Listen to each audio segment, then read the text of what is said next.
rehearsing for Saturday's Grand Independence Day Parade. Police investigate a shooting and another snatch and run. Calls for a cut in the retirement age for some categories of workers. And in sports, Ellerton Football Club are the best placed team in the Prime Minister's Cup. Broadcasting from our studios in the Pine St. Michael, this is CBC NewsNight, starting now.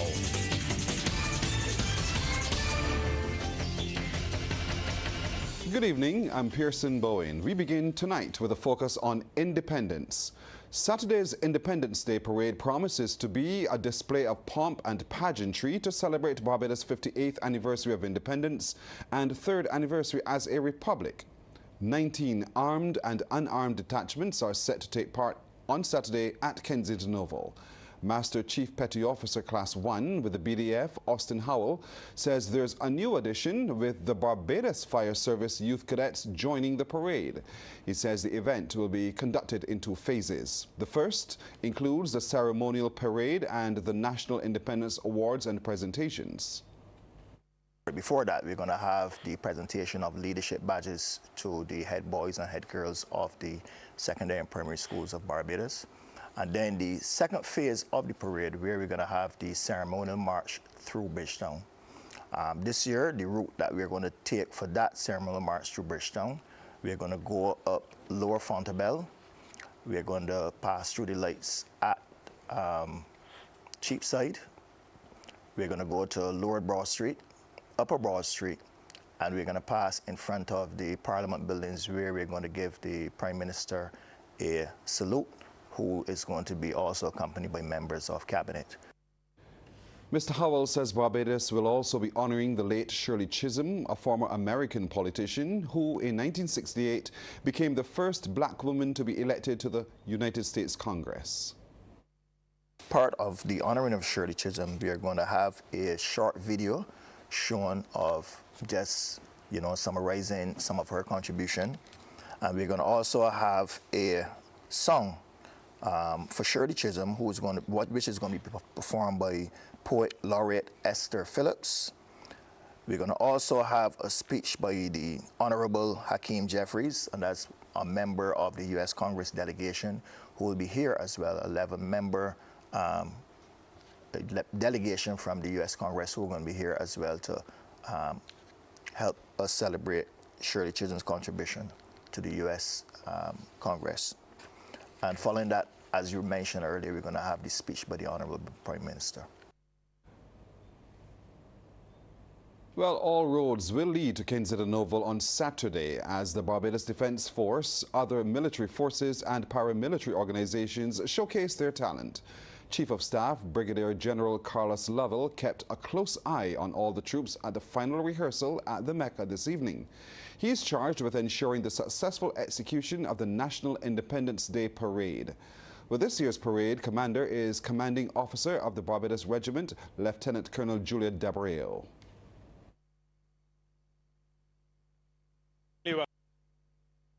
And the rehearsal is going extremely well, and I anticipate a fantastic parade on Saturday, the 30th of November. The armed units are in good nick. The unarmed units are excited to deliver an outstanding parade for Barbados, and so far I am generally satisfied and looking forward to being able to deliver an outstanding event on Saturday for the people of Barbados. And Barbadians from all walks of life painted Bridgetown ultramarine gold and black ahead of the island's 58th year as an independent nation and 3rd year as a republic. Pelican was transformed into a spectacle, and the Barbados Lottery Trade Marketing Coordinator Nicolette Regis, who sponsored this week's Q in the Community event, says they're always happy to partner with entities for the betterment of the community. Q is all about the culture, especially during independence, the Independence Q. That is the one that we've taken on as our baby to really bring the community together and really be independent. The execution this year at Q, we couldn't have asked for anything more. And what's even better is that Double Draw is celebrating 30 years this year. So on top of celebrating 58 years of independence, we also have a little homestead of Double Draw being, especially a Barbadian game, celebrating 30 years as well. And the Caribbean Broadcasting Corporation's marketing specialist, Nicole Collins, says as the community's biggest event winds down and gets closer to the year on December 19th, the Q family will have something to look forward to. And she says 2025 is already shaping up to be a promising year in terms of bookings for Q in the community. Yes, Q is big. Q is the community. We look out for our aging population, of course, but then, of course, we still have those younger persons. And when you ask if there's anything special, we do have something special in the bag for All Year's Night for the Q family right here at this same venue, Pelican. And for the Q Togetherness group, who started frequenting the weekly activities about 15 years ago, they're looking forward to doing the same come Saturday for the big independence celebrations. It means a lot. We are active Q goers. We are all together. We've been celebrating all month. We have been wearing the colors. So it means a lot, to tell the truth. Happy Independence, Barbados! Q in the community continues as we speak at Pelican. The Congress of Trade Unions and Staff Associations of Barbados is calling for a reduction in the retirement age for nurses, prison officers, the police and firefighters. C2SAB's President Ryan Phillips says adjusting the retirement age, currently 67, for those categories of workers is a significant step to alleviating burnout and rectifying shortages within the workforce. He was addressing a media conference where he stated the Congress' intention to submit a formal resolution to government on the proposed earlier retirement age for members of the protective services and nurses in the public healthcare system. It would also allow personnel to retire earlier without any financial penalties, making space for young recruits who can meet the physical demand of these roles. 2, nurses. Implement a flexible retirement age, permitting experienced nurses to continue serving their role if they choose. This ensures the healthcare system can benefit from their wisdom and expertise during periods of critical need. Mr. Phillips further explains that as nurses and workers in the protective services grow older, their ability to meet rigorous physical requirements naturally declines. Can you imagine a fireman at age 65, I say age 65, holding the hose or trying to out your fire? It's not practical. Or a policeman who has to respond to the events of crime, especially when, and I mentioned the trends involved in this particular activity, responding, he himself is a risk not only to himself and his colleagues, but also to you. How effective can he be? Can you imagine a prison officer? A family dispute in Deacon's Farm, St. Michael, has led to one man nursing a gunshot injury. Police say a 32-year-old unnamed male was shot in his abdomen following an altercation with 2 family members. The incident occurred about 6:30 this morning at Rosemont Deacon's. Police say the man was treated at the scene by personnel of the ambulance service and taken to the Queen Elizabeth Hospital, where he is said to be in stable condition. Now, anyone who can provide any information that can assist with the investigation, you're asked to call Crime Stoppers at 1-800-8477 or the nearest police station. And the police tonight are also looking into another snatch and run. Sometime after 7 last night, a woman was walking through Oxnard's Heights in St. James, where she was approached by 2 men who snatched her bag and ran, while the woman screamed frantically. Now, this is the second such incident in recent weeks. Despite increased awareness and activism against gender-based violence, a university academic says numbers are still rising. Senior lecturer and head of the Institute for Gender Development Studies at the Nita Barrow unit at UWI, Dr. Halima Deshong, described this as troubling. With the 16 days of activism against gender-based violence in full swing, she says there is need for more evidence-informed action to address the issue. She was on Morning Barbados. And unfortunately, in the Caribbean, we have higher than world average levels of, for example, intimate partner violence in heterosexual relationships where women are the main recipients of that violence. And we're also seeing, like, you know, my colleague Dr. Haynes called out some figures on Monday. In the Caribbean, we have between 1 in 3 or just a little over 1 in 3, and sometimes it could be 1 in 2 women will experience some form of gender-based violence, intimate partner violence in her lifetime. So that is a serious cause for concern, but there is hope, because I am seeing more by way of the state, by way of communities, but we need to streamline that a lot more. We'll take a break here. The CBC Newsnight continues in just a moment. Barbados now has a diplomatic presence in Tanzania. William Alexander MacDonald, the island's High Commissioner to Kenya, has been formally accredited as the non-resident High Commissioner of Barbados to the United Republic of Tanzania. He presented his letters of credence to Tanzanian officials, including the President Samia Suluhu Hassan. The accreditation extends Barbados' footprint in East Africa and underscores its commitment to deepening bilateral cooperation with Tanzania. 5 national non-governmental or charitable organizations and educational institutions are the first recipients of the inaugural Florida Caribbean Cruise Association Foundation Owen Arthur Scholarship. There are Unborn Justice, the SAVE Foundation, the Ashley Lashley Foundation, Lifelong Skills Training Incorporated, and the Young Nature Conservationists Association.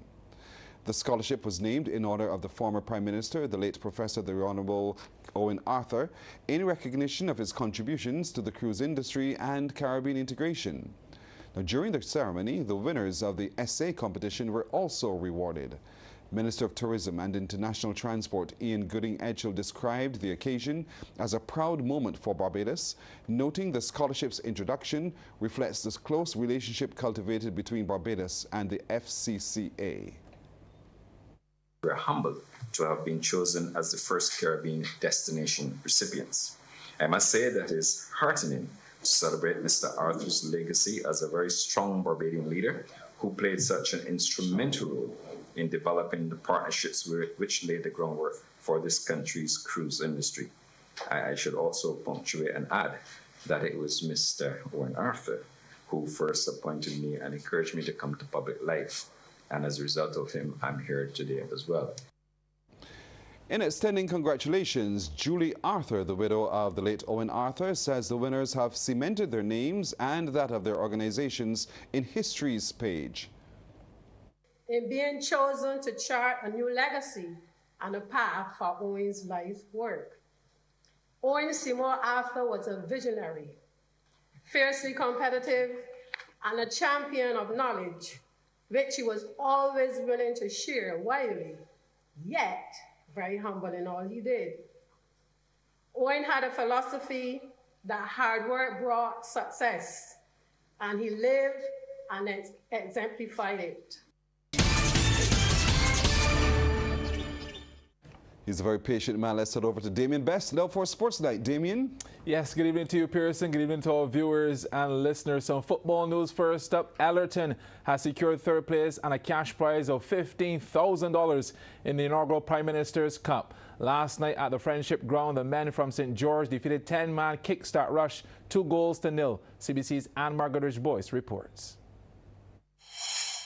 It was a chance for both Ellerton and Kickstart Rush to bring positive closure to their campaigns in the Prime Minister's Cup, with a cash prize of $15,000 up for grabs.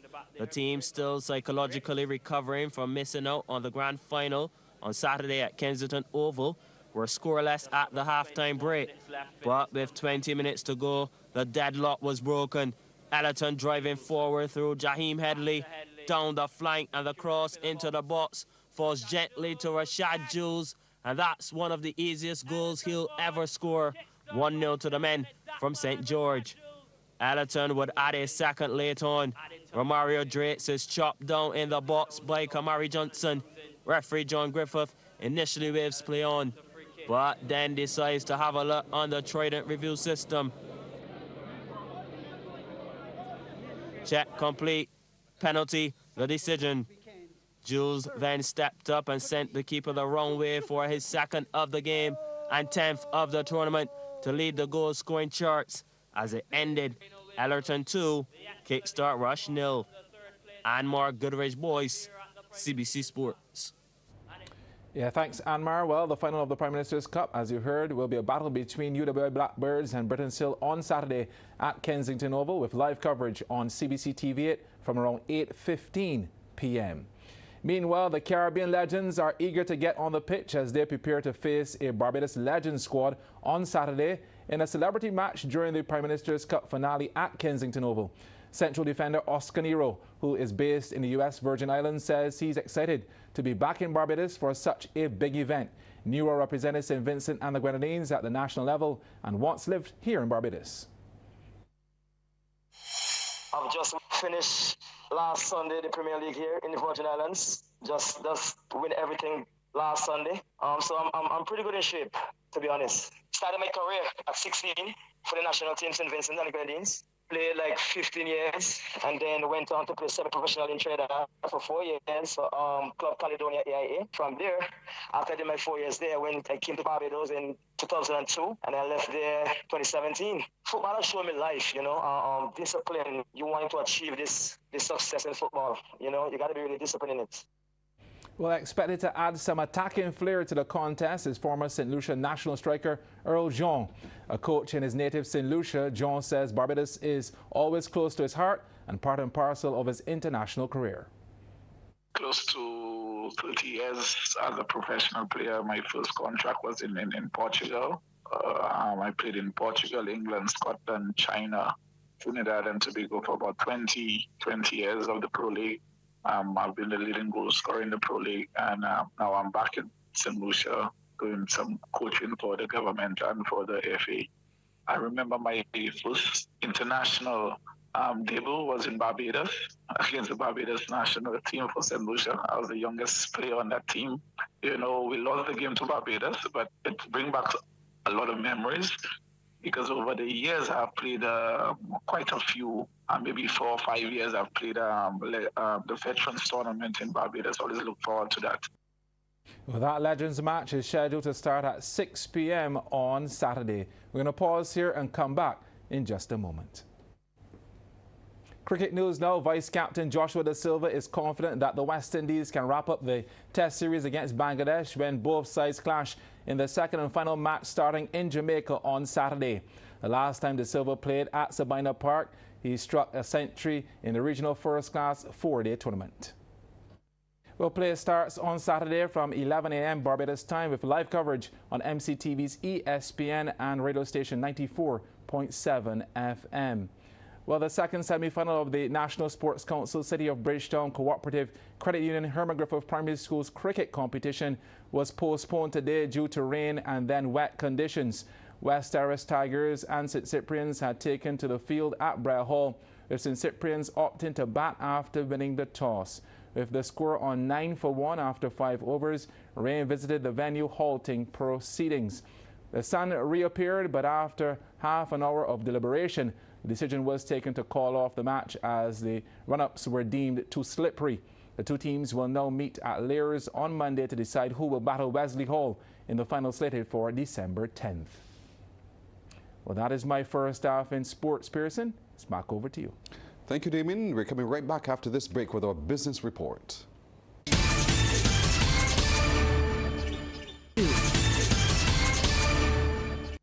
In business now, government has settled the financing for 3 major projects that will boost the cultural industries.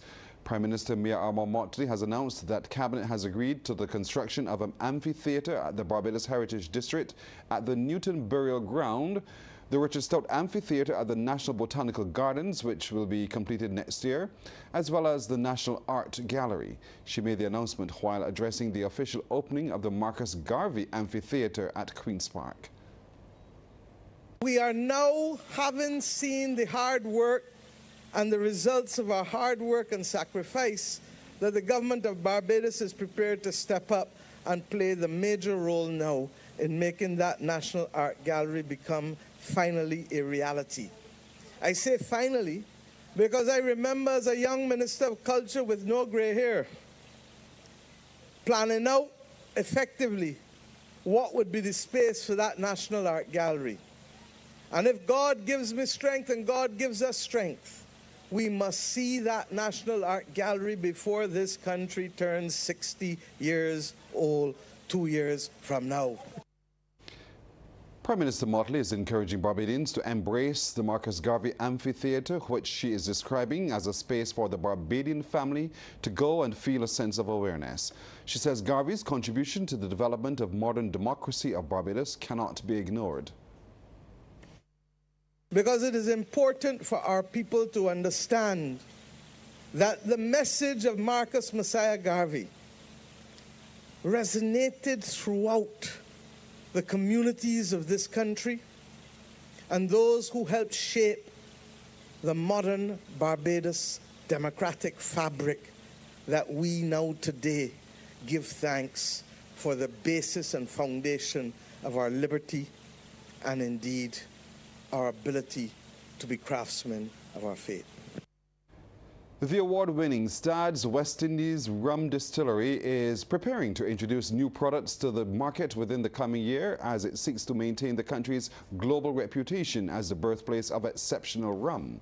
This revelation from Operations Manager and Master Distiller Don Ben, who did not go into details about the proposed additions other than to say that the distillery plans to continue introducing high-class rums to the market.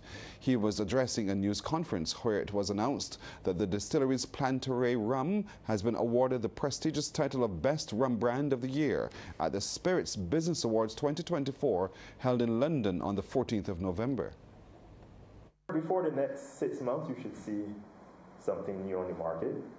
And then following on from that, there may be 2 or 3 more new things within the next 12 months. I can't give a date because there's still some discussions and developmental work that will go on. But the rum is there, I can tell you that part. Meanwhile, the distillery's managing director, Andrew Hassel, says the title is a tribute to the passion, craftsmanship and heritage that define Barbados rum. Hassel says Plantaray rum's recognition as the best rum brand in the world is not just a win for the distillery, but for Barbados as a whole. For over 130 years, this distillery has been the backbone of Barbados rum, with a culture of research, innovation, craftsmanship, all inspired by George Stade. Our mission, our legacy here at this distillery is to continue producing good quality, exceptional, crafted Barbados rums. The Spirits Business Awards aim to reward those driving excellence across the industry, from retailers and distributors to marketers, brands, distillers and blenders. Time now for tonight's trading report. In Jamaica, Victon Energy Limited with 8,636,554 units was the volume leader, followed by Trans-Jamaican Highway Limited and the Sagicor Select Funds Limited Financial. In Trinidad and Tobago, Massey Holdings Limited was the volume leader with 151,760 shares changing hands for a value of Trinidad and Tobago $570,136.84, followed by JMMB Group Limited. And here in Barbados, no securities traded today on the regular market. And that's tonight's business report. We'll take a break. We're coming back to look at the weather with Carrie-Ann O'Neill.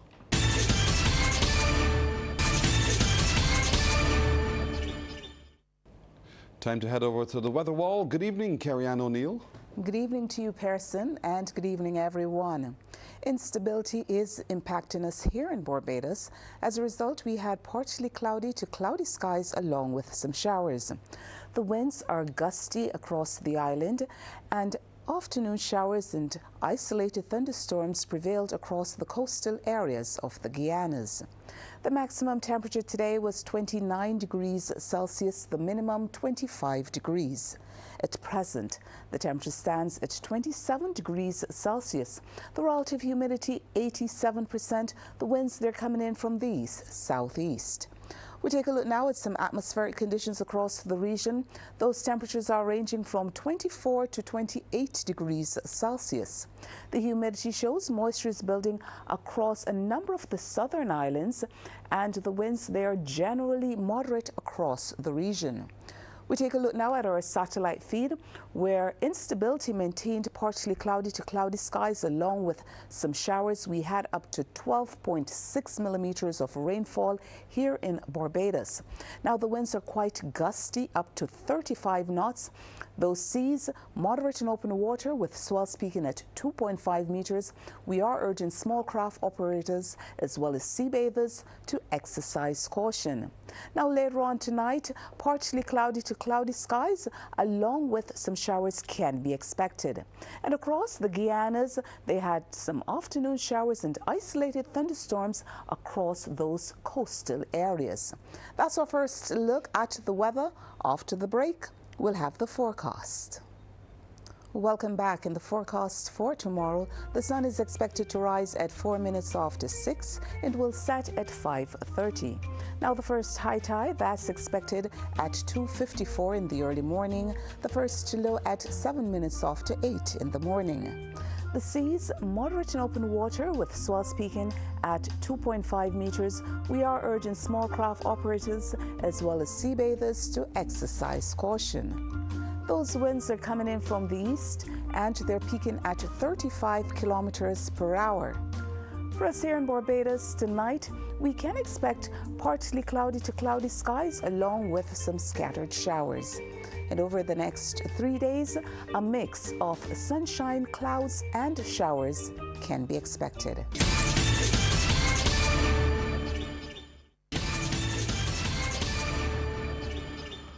Let's get back to sports. Damien. Thanks so much, Pearson. Well, Adrian Scott is the 2024 last man standing road tennis champion, claiming the title recently at the Garrison Savannah Hard Courts. CBC's Anne-Marie Burke reports. Who would be the last man standing? It'll either be Adrian Scott facing the screen or Jaden Mears. One thing's for sure, they served up quite a final. Mears sweetly down the line to gain this point.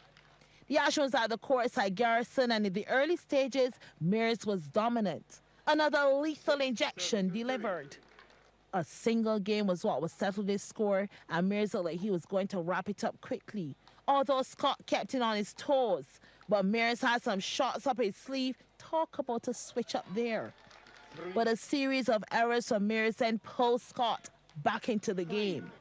And with that, Scott found his rhythm. And this one was eased past Mears. Not everything needs to be done with flair.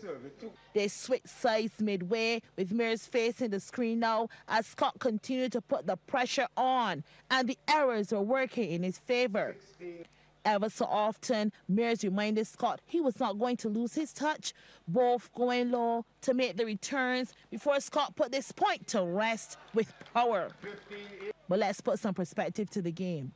At this point, it was 18-all. Remember, it's first to 21 to win. And with the errors, Mears was up 19-18. Mears did gain another point, and it was now all his to take. Game and championship point. He serves, and Scott picks it up. The rally continues, but oops, Mears falls, and it's 20-19. Mears still knocking at the door. Again, he serves, and the rally is building. But again, Mears doesn't get the return right. It's juice, 20-all. The crowd is loving it. Scott to get the ball rolling now, tense times in this matchup. The concentration to keep the ball in court and in play. But then Mears loses that control, too much power out of court, and the tables have shifted. Scott is up 21-20. So here we go. Can Scott clinch it now? Mears goes hard. Scott responds, and then Mears goes for the short drop, but alas, he fails. And with that, Adrian Scott is your 2024 last man standing road tennis champion, literally taking it from Jaden Mears. The final score, 22-20. Well, the Lodge School advanced to the semi-finals of the Cooperators General Insurance Under 19 Schools competition after securing an 18-point win over the St. Michael School. CBC's Anne-Marie Burke once again reports on the match played at Martindale's Road. All to play for, as the winner would secure a semi-final spot, and home team St. Michael's School with ball possession had to get over the Lodge School. But at this stage they were playing catch-up, and that basket from Ari Motley Squires added to the cause. But the boys from Lodge had already established a sizable lead, and as the clock ticked down on the second quarter, Emmanuel Blythe finished this play to put them up by 7 points, 42-35. On the back foot, SMS stepped up their game in the third. Aaron Messiah steals and goes coast to coast and finishes off the solo effort with an easy layup.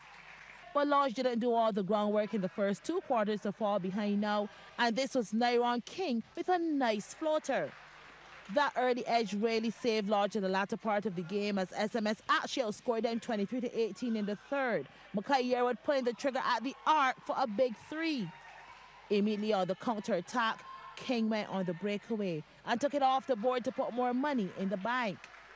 We're heading back up court again, and King, the point man, in control, and it's settled.